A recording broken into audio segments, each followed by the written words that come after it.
Belum ada kepastian kapan kompetisi sepak bola semua kasta bergulir. Namun manajemen MUBA Babali United tetap melakukan perbaikan di Stadion Serasan Sekate yang menjadi markasnya.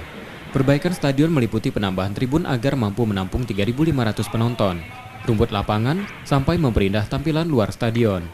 Dilakukannya perbaikan di Stadion Serasan Sekate, manajemen MBU berencana mengajukan diri sebagai tuan rumah penyisihan grup Liga 2 saat kompetisi bergulir. Rumput sudah dibenahi lagi, diperbarui lagi, bisa didesain sesuai dengan kita pengen gitu. Terus yang lain-lain, tribun ada penambahan kapasitas. Jadi bisa nanti kalau Liga 2 memungkinkan kita untuk tuan rumah dengan sudah lebih cantik lagi stadion kita dengan standar Federasi PSSI sudah bisa. Secara keseluruhan, renovasi stadion ditargetkan selesai akhir tahun 2020.